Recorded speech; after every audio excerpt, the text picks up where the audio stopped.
우리 드디어 고대하고 고대하던 인더스트리 모델 만드는 작업을 한번 해볼게요. 제가 이거를 작년 여름에부터 해야지 하면서 게을러가지고 미루다가 드디어 하게 되네요.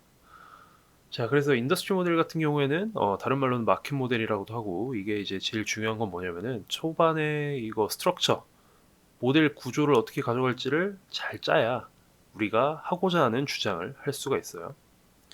자, 그래가지고 여러분들 지금 만약에 시간 되시면은 잠깐만 이거 일시정지 해놓고, 자, 도대체 이 한국 보톡스 시장, 국내 보톡스 시장 규모를 곱셈식 혹은 덧셈식으로 나타낸다면 어떻게 쪼갤 수 있을까를 한번 고민해 볼게요.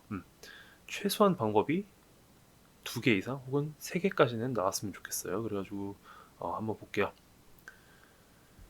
자, 그래서 첫 번째 방법부터 보도록 할게요. 자, 첫 번째 방법은 수요 측면에서 접근하는 거예요. 자, 보톡스의 국내 시장 규모는 국내 인구에서 출발해서, 국내 인구 5천만 명 출발해서 침투율 5천만 명 중에서 몇 명이 맞냐, 1년에 그 퍼센트를 곱해주고 나서는 한 명당 1년에 몇 번 시술하냐, 그러면 시술당 몇 병을 사용할 거냐, 그러니까 용량, 그쵸?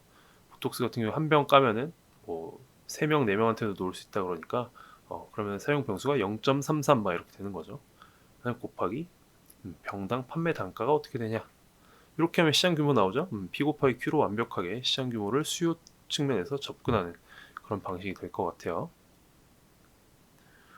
자, 그래서 오프라인 수업 때 이런 거 이제 여쭤보면은, 그쵸, 대부분 여기까지는 잘 대답을 하셔요.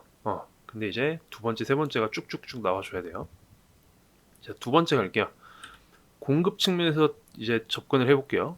국내 병원 수에서 출발하셔도 되고, 국내 의사 수에서 출발해도 되고, 어쨌든 국내 병원 중에서 보톡스나 필러를 놓는 피부과 성형외과의 비율, 피부과 성형외과 의사 비율 곱하기, 여기부터는 똑같죠. 병원당 하루 시술수, 이거 일부러 하루로 했어요. 왜냐 하루로 하는 게, 그리고 하루 시술수 곱하기 평균 영업일수 하면은 뭐 연간 시술수인데, 병원이 하루에 시술하는 걸 상상하는 게 쉽겠어요? 아니면은 1년에 몇 번 할까 상상하는 게 쉽겠어요? 이건 무조건 쪼개면 쪼갤수록 더 상상하기가 쉬워지는 거죠. 심지어 뭐 1시간에 몇 번 시술할 수 있을까? 이렇게 상상하는 게 여러분들께서 훨씬 더 이런 스트럭처 같은 거 잡을 때 편하실 수도 있어요. 그래가지고 쪼개면 쪼갤수록 정교해진다라는 모델의 그 불변의 진리는 여기서도 마찬가지입니다. 자, 그래가지고 이렇게 쪼갠 다음에 시술당 사용 병수 곱하기 판매 단가, 이거는 수요 측면이랑 똑같죠. 자, 이렇게 접근하는 것도 하나의 방법이다. 자, 이렇게 2개만 나와도 굉장히 사실은 훌륭한 거예요. 그 짧은 시간에 이거 2개만 상상해도 훌륭한 건데, 자, 하나 더 가볼게요. 자, 생산 관점에서 이제 또 접근을 해보는 거예요. 자, 국내 같은 경우에는 우리나라는 보톡스 강국이죠. 그래가지고 국내에서 보톡스 생산 총 캐파가 있고, 그 중에서 가동률이라는 게 있을 거고요. 그렇죠? 그럼 국내에서 생산되는 모든 보톡스의 량이 나오는 거고, 근데 문제는 소비량은 다를 수도 있다는 거예요. 물론 생산되고 소비가 안 된다든지, 그렇죠? 아니면 작년에 생산된 게 소비가 된다든지, 뭐 이런 건 일단 조금 고려를 해야 되고요. 근데 어쨌든 국내에서 생산된 거에서 수출되는 건 또 빼줘야 되고, 수입되는 건 또 더해줘야겠죠. 그 다음에 마찬가지로 마지막에 병당 판매 단가, 이렇게 접근하는 것도 하나의 방법이다라는 거죠. 마지막으로 사실은 가장 쉬운 방법인데 잘 떠올리지 못하는 게, 그냥 매출을 더하면 돼요. 보톡스 같은 경우에는 플레이어가 몇 개 없다 그랬죠. 이게 막 프래그멘트드 돼 있는, 플레이어가 막 30개 40개다, 그럼 이거 못하죠. 혹은 뭐 다 막 비상장사고 막 엄청 비밀리에 영업한다, 그럼 매출의 합 절대 못 구해요. 근데 보톡스 같은 경우에는 플레이어 몇 개 없고 다들 막 큰 회사들이고, 그러니까 좀만 알아보시면은 국내 보톡스 업체들의 매출의 합, 이렇게도, 그쵸, 마켓 사이징을 할 수가 있어요. 자, 그래서 이것보다 더 있을 수 있어요. 더 있을 수 있는데, 어찌됐든 간에 이 중에서 우리가 모델링 할 때는 한 가지 혹은 2가지 방법밖에 사용할 수가 없다는 거예요. 자, 여러분들께서 만약에 이제 국내의 그 보톡스 시장이 성장한다라는 거를 설득을 하고 싶다면은, 자, 1, 2, 3, 4번 중에서 어떤 방법을 쓰는 게 가장 설득력 있을지 한번 생각해 볼게요. 결론부터 말씀드리면 저는 1번이 제일 설득력이 있다라고 봐요. 자, 국내 인구 앞으로 어떻게 될까요? 뭐 비슷하다. 침투율 늘어날 거다. 인당 연 시술 횟수? 이건 모르겠다. 시술당 사용 병수? 이거는 보톡스를 맞는 부위가 점점 늘어나면서 늘어날 수 있지 않을까? 병당 판매 단가? 이거 저희 원어원 수업 때 하셨지만 경쟁이 심해져가지고 판매 단가 떨어지고 있어요. 근데 어쨌든 침투율이 더 많이 올라가서 이거를 상쇄해서 병당 판매 단가를 상쇄해서 결국에는 보톡스 시장이 성장할 거야. 자, 이 스토리 vs 예를 들어 뭐 3번을 골랐다.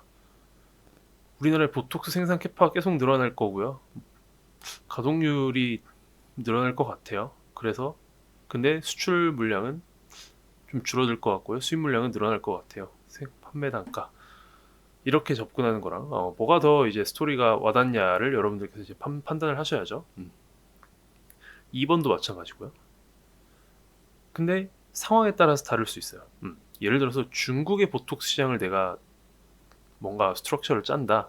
근데 막 중국에서 이제 보톡스에 대한 수요는 엄청나게 많은데 지금까지 공급이 못 따라와서 뭐 보톡스를 놓을 줄 아는 필러를 놓을 줄 아는 의사들이 별로 없어서 혹은 맞을 수 있는 병원들이 별로 없어서 이게 못 따라왔다면은 2번 드라이버 트리로 설명하는 게 훨씬 더 와닿을 수도 있죠.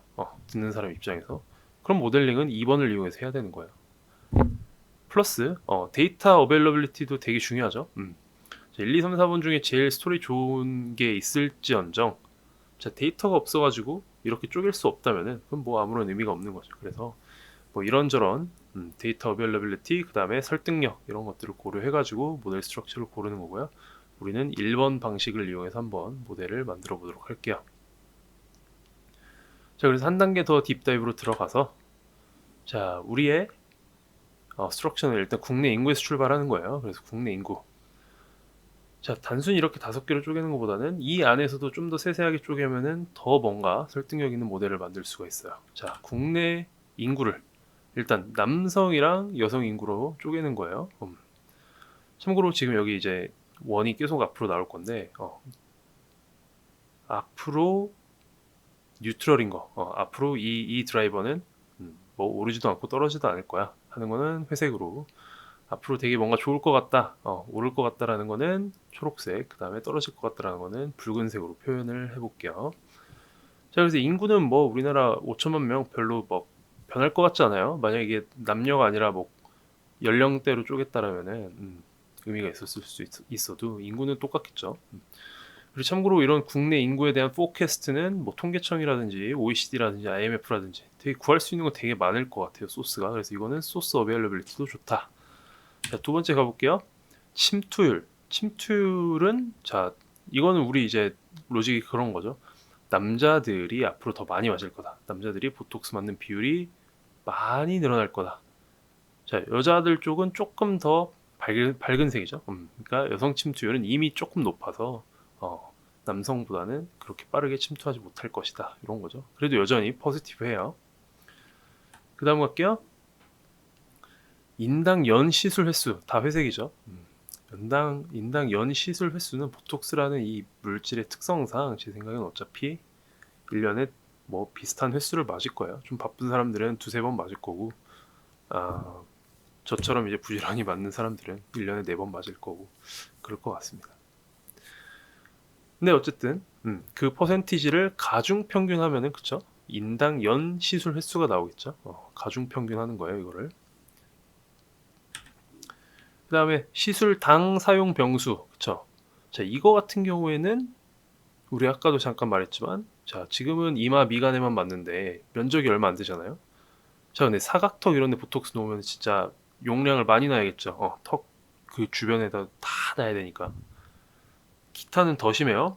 뭐 여자분들 뭐 종아리에다도 맞고 뭐 어깨 뭐 승모근 그런 데다도 맞는다고 하더라고요. 그러면은 용량이 얼마나 많이 들어가겠어요, 그쵸? 우리 얼굴에 맞는 거랑은 차원이 다른 용량이 들어갈 거예요. 자, 요런 쪽으로 이제 비중이 높아진다면, 요런 쪽으로의 시술 비중이 앞으로 높아진다면 이거는 국내 시장 규모를 늘리는 확실한 드라이버가 될 거다라는 거고요. 자, 마지막으로 병당 판매 단가도 그냥 뭐 퉁쳐서 해도 되지만 국내랑 수출로 예를 들어 나눈다면, 그죠? 국내는 더 경쟁이 더 심해서 국내는 ASP가 떨어지는 속도가 더 빠를 거고, 수출은 그래도 좀 글로벌 뭔가 가격이 있으니까 떨어지는 속도가 좀 덜하지 않을까 그렇게 예상해서 이런 식으로 이제 드라이버 트리를 만들어서 뭐 예상도 해보고, 그 다음에 이제 실제로는 이제 실전에서는 이런 거 하나하나에 대해서 전문가 인터뷰라든지 서베이라든지 뭐, 뭐 회사에 물어본다든지 구글링을 한다든지 보고서를 찾는다든지 뭐 애널리스트랑 뭐 물어본다든지 굉장히 다양한 방법을 이용해서 이런 걸 이제 추정을 하게 되는 거죠. 예.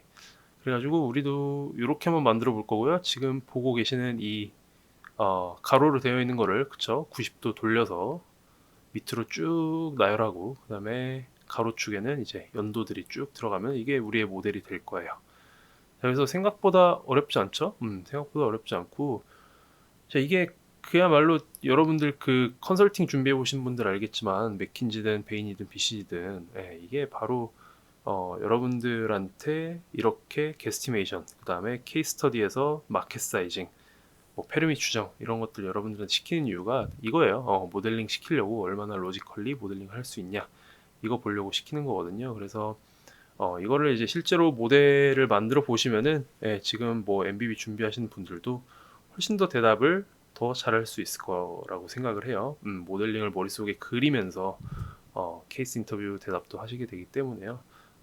꼭 한번 만들어 보셨으면 좋겠어요.